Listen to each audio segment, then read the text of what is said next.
to Mentor Merlin's NMC CBT quiz time. Let's see the first question. A nurse should be able to show awareness of his or her role in health promotion and supporting a healthy lifestyle. While providing health education to a group of patients with cancer about management of their non-healing wounds, it is important for one to Option A. Consider individual wound management priorities. B. Review the patient's treatment plan. C. Determine the locations of the wounds. And D. Verify the types of cancer. So from this, you have to choose the right answer. When you pick the right answer for this question, give importance to the first sentence of the question, because if you see the first sentence itself, you can get the right answer from this. The correct answer is option A. Consider individual wound management priorities. As it is saying in the question itself, a nurse should be able to show awareness of his or her role. The nurse must consider what issues are important to each patient in order to improve compliance to treatment. In the current context, non-healing wounds management has the first priority of concern. Thus, the correct answer is option A. Consider individual wound management priorities. Moving on to the second question. Which sign or symptom is a key indication of progressive arterial insufficiency? A. Edema. B. Hyperpigmentation of the skin. C. Pain. D. Cyanosis. The correct answer is pain. For this, you need to know what is PAD.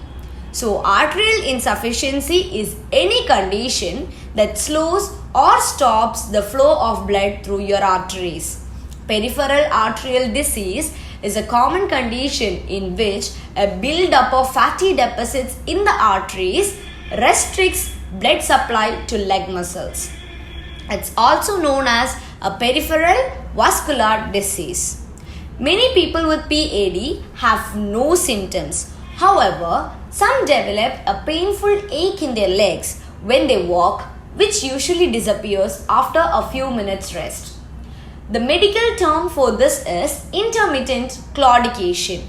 The pain can range from mild to severe and usually goes away after a few minutes when you rest your legs. Both legs are often affected at the same time, although the pain may be worse in one leg. Now comes the third question. External factors which increase the risk of pressure damage are A. Equipment age and pressure. B. Moisture, pressure and diabetes. C. Pressure, shear and friction. D. Pressure, moisture and age.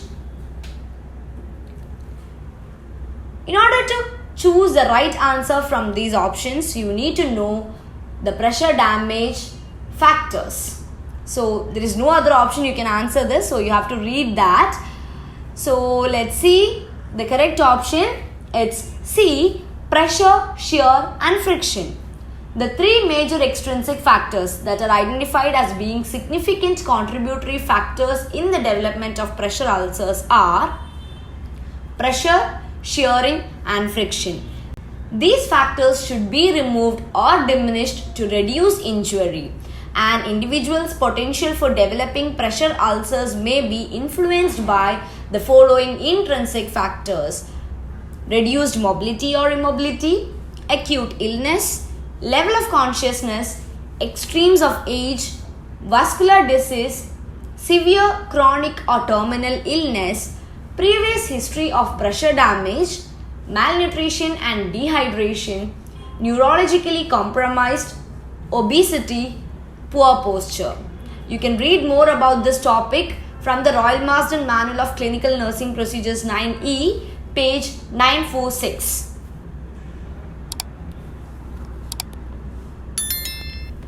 Moving on to the fourth question. If the prescribed volume is taken, which of the following type of feed will provide all protein, vitamins, minerals and trace elements to meet the patient's nutritional requirements.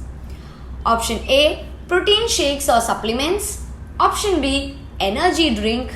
Option C, mixed fat and glucose polymer solutions or powder. Option D, sip feeds. To answer this question correct, you need to know what are the qualities of each options.